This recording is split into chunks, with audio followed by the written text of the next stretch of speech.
just said that. But I can sit back now and thank YouTube because I had teenagers telling me how to do things, tutorials left and right, and I did all of the CGI myself for the Immortal Wars. Well, see, YouTube comes in handy. Can I tell you a little secret? I started broadcasting in the mid-'70s, and I did that for a while, and then I got out of it. I ran, like I said, some professional camera stores.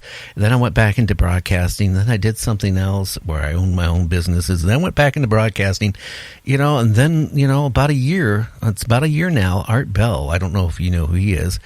I've known Art off and on for years and years. He said, hey, you need to get back into, doing radio. Because I'm retired. I was bored. The only thing I have in my life besides my family is riding my motorcycle, and that gets boring after a while. I hate to say it, guys. There's going to be some people who go, oh, you never get bored riding. Well, you do. I mean, So I got back into, doing this. But I'll tell you, technology has changed. Now, one of the businesses I owned in the mid-'80s was a computer manufacturing company. I designed computers back then. But the computer market took a big dump in the late 80s. I decided, okay, I'm done. Didn't touch a computer for 20-some years or longer, okay? So, I mean, it passed me by. So, then, when Art says, hey, I need to get back into it again, then I started thinking, okay, what equipment do I need? Okay, then I had to figure out how to hook it up, how to make it sound good. You know what? If it wasn't for these 12 and 13-year-old kids on YouTube, I probably wouldn't be broadcasting now. So, I mean... I know. They're so talented. It's insane. Like, it's insane to see these are the new generation coming out, and they're teaching us. You know what I mean? It's insane, but it's a beautiful thing. It is, because I don't think I can sit back and say at that age I could teach someone something like that. Well, it's shocking. So, now, getting into like making these movies, okay? I mean, what between actual mechanical effects, okay, like maybe somebody getting stabbed or shot or whatever, versus what's being done digital. A friend of mine that did Hollywood and Main and Vine, he directed and produced that. He produced it off these $2,500 cameras, and he did a full feature, movie. And what I'm kind of curious is like, what's involved now? Like, I mean, to do, especially in a sci-fi type or a horror type of movie, I mean, you always have blood or you always have something strange going on. I mean, what's all involved in setting that up and doing it? It's fun. It is. A lot of the actors I've worked with, everyone knows if you're going to be on set with Joe-Lujan, you are going to get dirty and you're going to get bloody. It's something that there's always blood on my set. But as far as setting it up, it's more, it's an indie film production company. So we do a lot of the stuff, we have the buckets and jars of blood. We shoot the scene, and if it's going to require blood, then we make sure we angle things certain ways so that when the shot is supposed to have the blood, we can run in there, put the blood in wherever the blood has to be. We'll have the artist, the makeup artist go in there, or special effects artists go in there and apply the blood to the actor, and then we'll angle it back to where it's like, oh wow, the guy's actually bleeding now, so it looks real. It'll play off in the film. I haven't had the opportunity to use squibs, which squibs is like more of basically a rig that you can tube up the actor and you start seeing the blood gushing out and stuff like that. I haven't used that. It's just been more placing the blood and getting the actors drenched in blood. Because when it comes to my films, my actors it's not a little bit of blood. These actors are dripping of blood. Oh, you mean oozing with blood all over them? Yeah. Oh, yeah. Now, they leave dirty. Well, okay. Can you give us a secret? How do you make the blood? Do you know what's involved in making it, or? I honestly don't know myself. I know back in the day I would use a mixture of different things like corn syrup and chocolate, and you would mix a little bit of food coloring. It was so many things back in the day that I would do for my blood.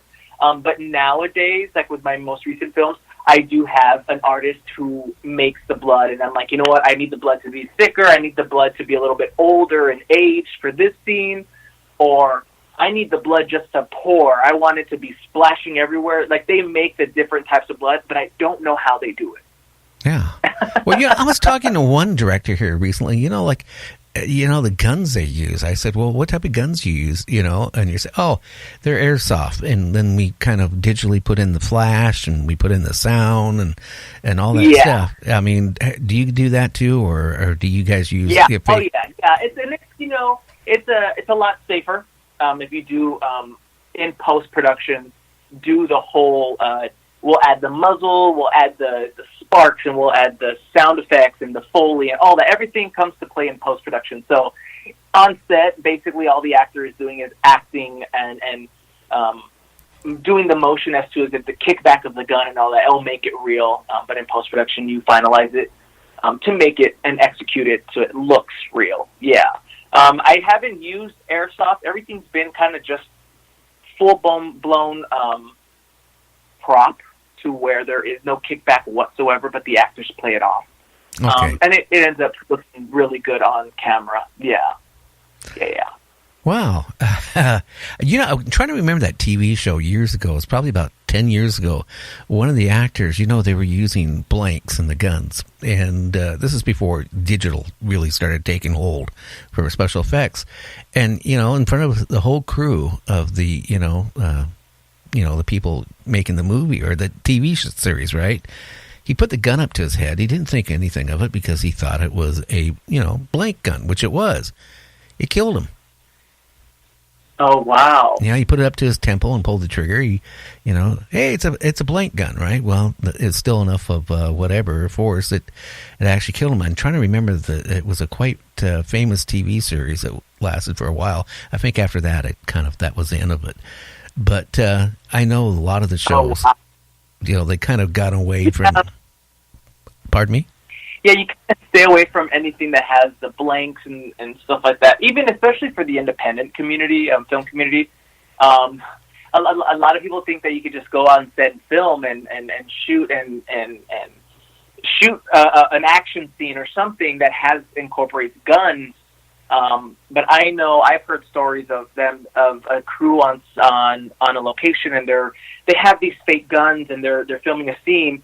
Well, the cops showed up, and they got a call in that there's people with guns, and these cops actually had their guns aimed at the actors, and the actors were sitting there like, whoa, like, this is all fake. This is all just for a movie.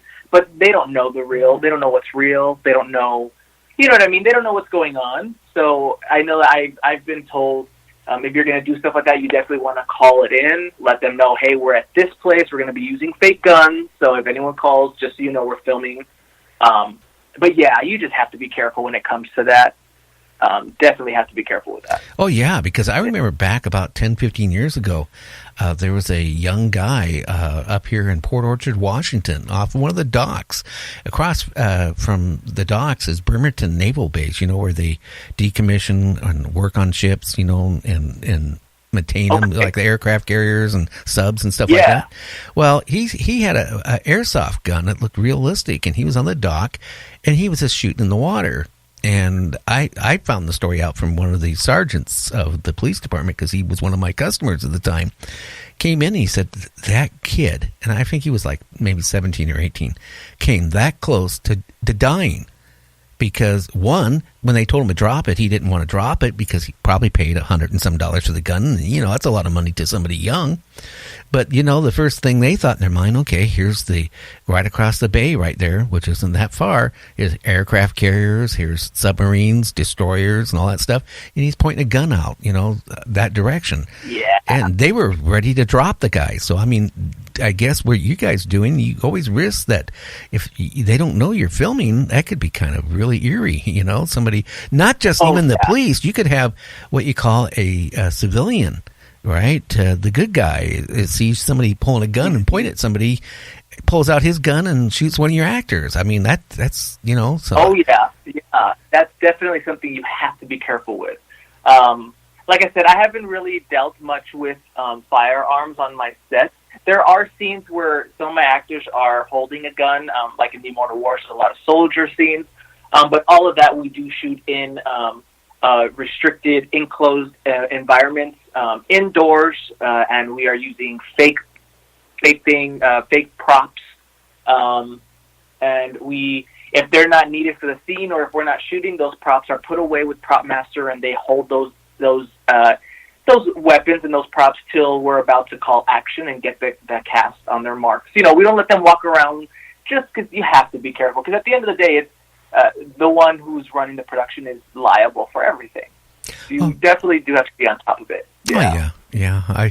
I remember Magnum P.I. He was one time on a talk show saying, too, that when, all those gunshots, where he was having his gun and shooting and stuff like that, as soon as that scene was over, the prop master was right there. He had to hand the gun right back to the prop master to the next scene. Yeah.